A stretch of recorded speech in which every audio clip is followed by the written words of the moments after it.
doing a 30-day no sugar challenge and what I have learned from it.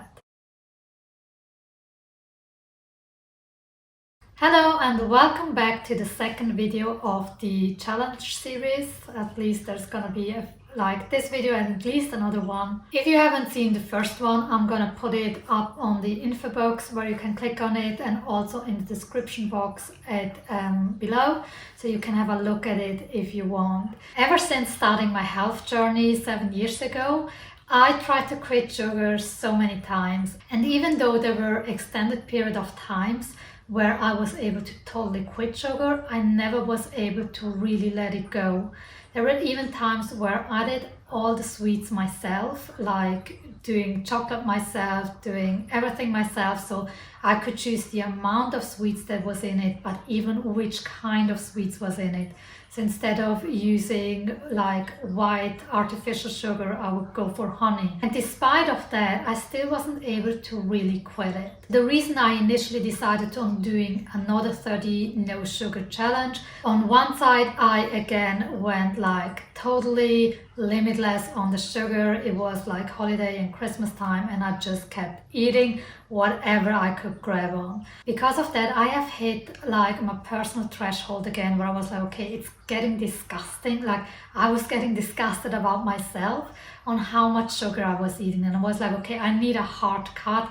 I need to totally quit it again to find that balance, or hopefully finally find that balance. So when I started the challenge, I was like, okay, no sugar for 30 days. Long story short, I did it for the whole 30 days and it wasn't a problem. The reason it wasn't a problem for me is because whenever I set myself very clear rules, things are very easy for me. I don't have a hard time to stay disciplined and consistent, because if I say something, I follow through. So that part wasn't difficult at all. It's after the challenge that I get challenged, that things really become difficult for me on following through, because I don't have those set guidelines anymore. On one side, I just really love good foods, and on the other side, it's just I love sweets. It's like my favorite flavor. That's how it goes. As again, I'm not really into spicy, I'm not really into salty. I've just always been the sweet type. Another very interesting thing that happened, like literally after finishing the challenge, day one after the challenge, I went and bought like a whole pack of cookies and ate it in one go. Like I ate the whole pack in one go. And it was an interesting experience. On one side there was guilt, on the other side there was like, you've been off sugar for 30 days, your body can handle it now. So like there was the justifying part about it. But honestly, it didn't stay there, because day 2 followed, day 3, 4, 5, and I ended up eating sugar every single day. And one colleague brought in a cake, and that was a special occasion. And then the other time, another colleague had bought this very special chocolate from a very special chocolate factory, and I was like, oh, it's such a rare opportunity. So what I realized after the challenge was over and I started consuming lots of sugar like straight ahead again, it kind of emphasized on like the rarity, like making something special, and the fear of missing out of that experience is what kind of keeps me hooked on the bad behavior when it comes to sweets. And since sweets has always been that celebration treat, like you eat it as a dessert, you eat it to celebrate something, and it's always like the sweet is always the treat. And so for me, what I noticed is I feel like I'm missing out. I feel like by refusing the sweet treat or sweets in general, I'm depriving myself of celebration and enjoyment. In combination with the fact that I just love food so much, it's like a double punishment for me. This is how it feels. And this brings me to the probably most important realization that I had. And that is that I've totally neglected the absolute basic when it comes to those challenges, and that I also mentioned in the previous video. And this is the identity/lifestyle change that it includes. So I wanted to change my habit of consuming sugar without changing my identity or how I relate to sugar, or better said, how I relate to sweets, because again, it wasn't the sugar that kept me hooked, it was the sweets, it was that sense of treating yourself, of celebration, of that special occasion that sweet or like the sweet treat always brings with it. So realizing that also made me realize until I'm not willing to change that part about myself, I will never be able to follow through on completely quitting sugar or sweets. So the question is, where do I go from here? Like, am I just gonna continue and be like, oh, screw this, screw my health, screw everything, I'm just gonna eat what I want and how much I want and I don't care of the consequences? And the answer to that is no. I value myself too much to do that. And I know if I don't get this problem, if you want to call it, or if I don't get that aspect under control, one day it will bite me in the butt. And to be honest, it already does.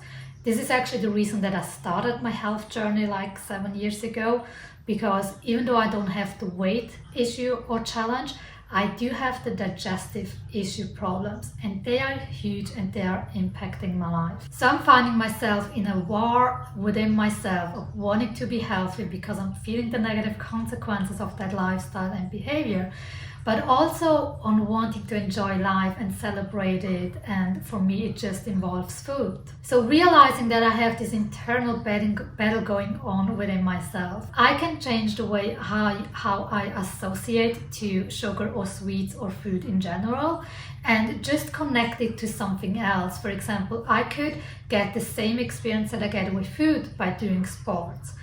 But my programmed mind, like currently, is like, there's no way how we could replace something as good as food with something else. There's nothing as good as food.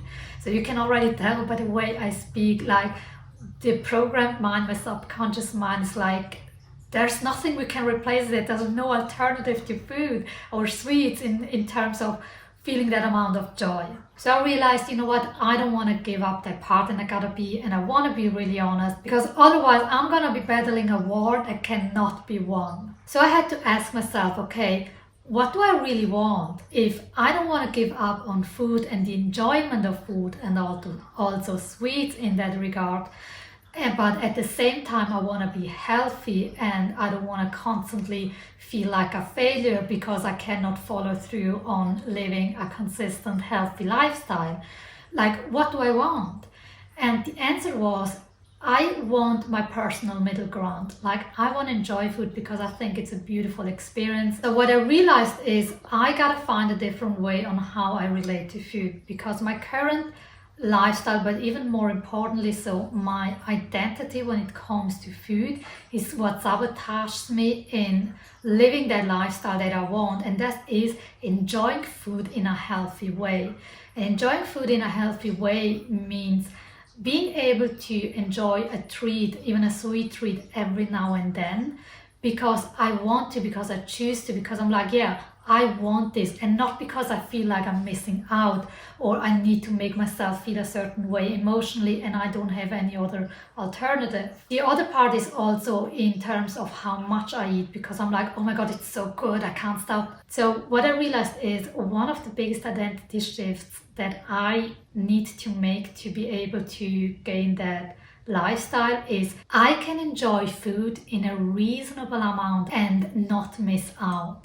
Like, this is the core sentence that I got out of this 30 days challenge and the reflection that I did about it. Basically what this phrase includes is I can have a sweet once a week or even once a month, and because I choose to, and all the other times where this specific food shows up or someone comes with a cake, I don't feel like I'm missing out, because right now with the current mindset that I have, it's like, oh, they just brought food and if I don't eat it, it's gonna be gone and I'm gonna miss out. Feeling detached from it, feeling like, okay, there's food coming in, but I'm not missing out. Like, there's nothing I'm missing because I'm missing out on food or because I choose not to eat that food. And therefore, if like I really mastered that specific point of my mindset, I don't have to battle with food anymore. I don't have to battle with sugar. I don't have to battle with sweets anymore, because it's become who I am. It has become my lifestyle and how I choose to live.